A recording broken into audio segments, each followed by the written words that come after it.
Matthew's heart pounded.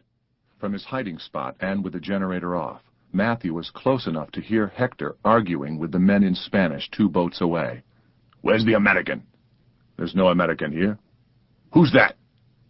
Matthew peered out from behind the nets. The guy doing the talking, the one wearing the hat, had focused on Livan. "You don't want the boy. He's Nicaraguan, not American." "I said, who is he?" "My son."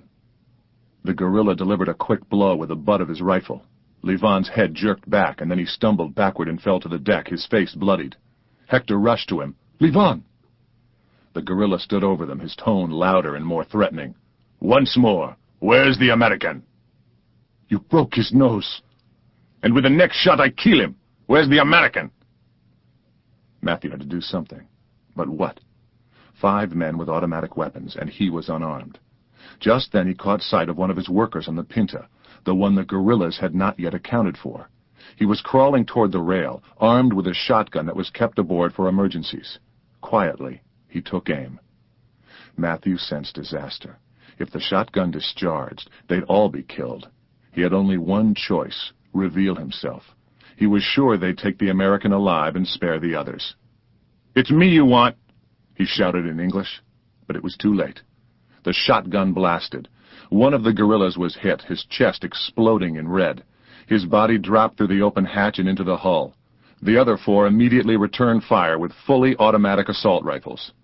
A barrage of bullets rained down on the Pinta, bits and pieces of the wood trim splintering into the air, the windows shattering. It was all happening at once, but in Matthew's mind the sequence seemed to unfold separately, as if in slow motion. His panicked workers diving off the Pinta into the bay, the guerrillas scattering and firing wildly. And finally, in one cruel and senseless act, the tough guy in the Australian hat spraying the deck of the Nina with a shower of bullets. Dozens of crimson welts exploded across the bodies of Hector and Livan. "No!"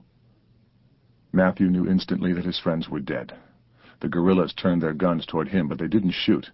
The 3 surviving crew members who'd abandoned ship were swimming away in the darkness, but the guerrillas didn't pursue them. They obviously wanted only Matthew, alive. The guy in the hat shouted. Then the others shouted too. All 5 took aim and commanded him to surrender. No way, thought Matthew. Not to these murderers. 2 guerrillas started toward him, cautiously crossing the middle boat on their way to Coco Loco. It was decision time. He could resist and surely end up dead. That wouldn't bring back Hector and his son. He saw only one way to avenge the murder of his friends: live to fight another day. "Manos arriba!" their leader shouted. Matthew took a long look, memorizing those cold black eyes behind the mask. He raised his hands to feign cooperation, then took one slow step back and suddenly tumbled over the rail. He splashed head first into the warm black waters below, holding his breath as long as he possibly could, fighting to stay down without air, swimming deeper and farther than ever before, knifing his way beneath the surface with long strokes and powerful kicks. He was diving like a mosquito, the way his good friend Hector had taught him, thinking only of escape.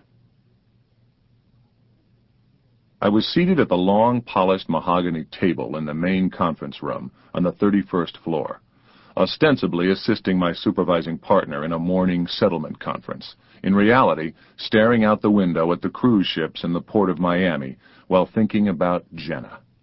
More precisely, thinking about the last time I'd seen Jenna. It was a month ago today. We were engaged at the time. She'd invited me to take a long walk on the beach, said she'd meet me there.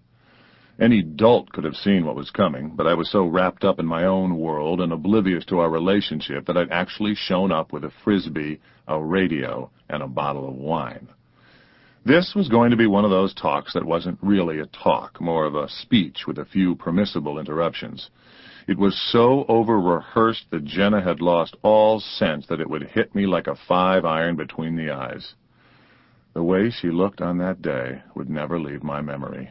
The sad smile, her sandy blonde hair blowing in the gentle breeze, those big eyes that sparkled even in the most dismal of circumstances. I was speechless, the way I was the first time I'd ever laid eyes on her, only this time for far less enchanting reasons. Once she'd finished, both of us waited for me to say something. Nothing came, and then it started to rain. At least, I thought it was raining. I felt a drop on my head, and Jenna promptly lost it right before my eyes. She was embarrassed to be laughing not at me, but at the absurdity of the situation, yet laughing nonetheless.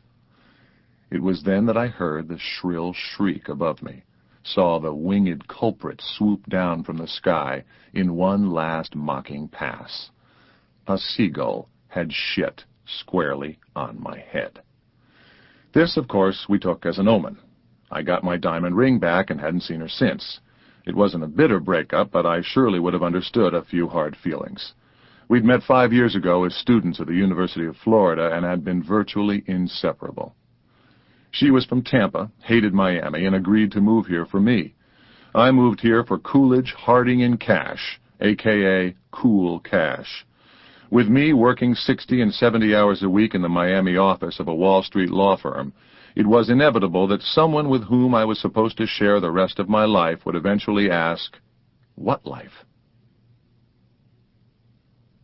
"Can we try a different approach?" Duncan Fitz suggested. Duncan was my supervising attorney. I was at his side, as usual. Seated to his left was our client, a regional vice president from MedFam Pharmaceuticals. On the other side of the table was Tisha Williams, the plaintiff's counsel, along with her client, Gilbert Jones, an overweight former police officer who was now on permanent disability.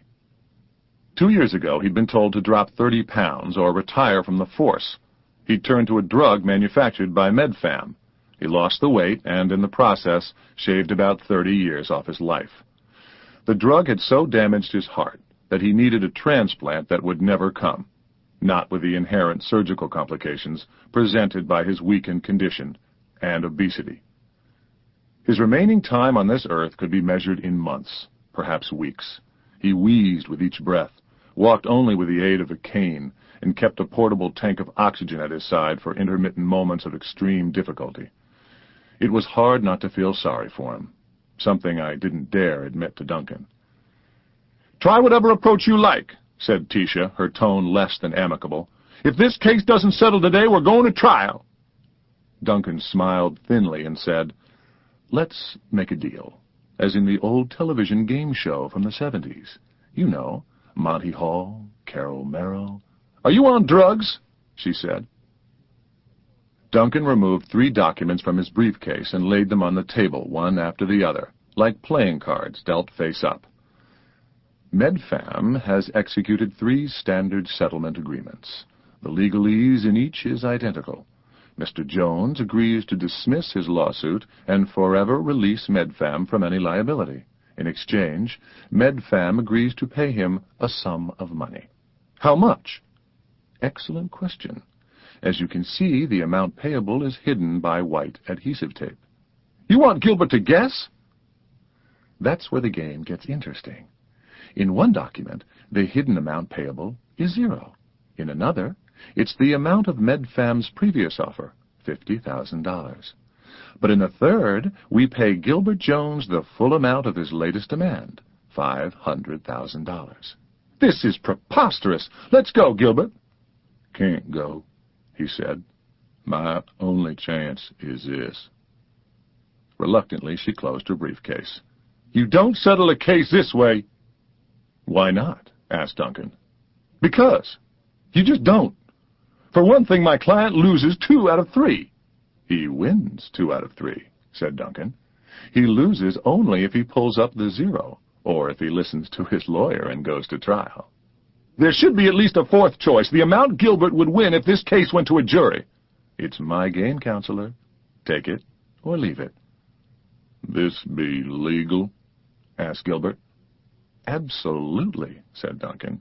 "MedFam has already signed all 3. Whichever one you sign, that's the deal." "Don't do it," said Tisha. "Quiet. I'm trying to think," Gilbert said, staring at the choices before him, as if trying to see through the tape that hid the numbers. I could tell that Duncan was enjoying himself. He was even starting to sound like a game show host. "What's it going to be?"